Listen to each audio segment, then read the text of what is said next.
السلام عليكم ورحمة الله. معكم المستشار محمد الحسيني من قناة الميزان الذهبي، وأكلمكم النهاردة عن الهضبة المطرب عمرو دياب وارتياده محل كشري بمدينة الزقازيق قبل الشهرة والثراء. فها هو عمرو دياب مع مجموعة من أصدقائه في محل كشري بشارع البسطة بمدينة الزقازيق، وكان عمره 17 سنة ولم يكن ينتمي لأسرة غنية، ولكنه صنع اسمه بنفسه فأصبح الهضبة عمرو دياب.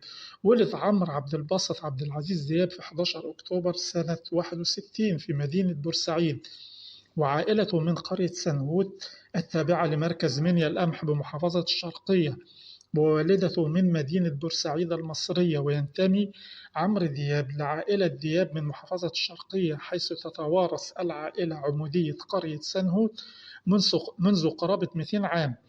عمل والده عبد الباسط دياب لدى شركة قناة السويس كرئيس للإنشاءات البحرية وبناء السفن، وكان ذات صوت جميل مما جعله يشجع ابنه على الغناء. واصطحب معه عمرو عندما بلغ السادسة من عمره إلى مهرجان في بورسعيد، وزار هناك محطة الإذاعة المحلية، فكان أول ظهور إذاعي له، حيث غنى النشيد الوطني المصري بلادي بلادي، وأعجب به بصوته محافظ بورسعيد مما أهداه قصارى هدية.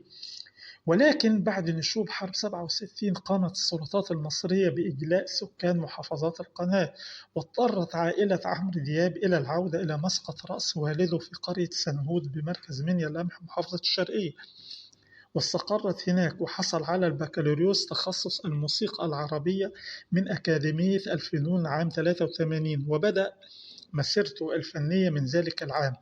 والحقيقة إن كل ما حققه عمرو دياب هو وجيله من المطربين أمثال محمد منير وتامر حسني ومحمد فؤاد لا يعدو أن يكون ثروات هائلة وأموال طائلة. أما ما قدموه من فن فلا يوجد ما تتذكرهم به الجماهير بعد وفاتهم.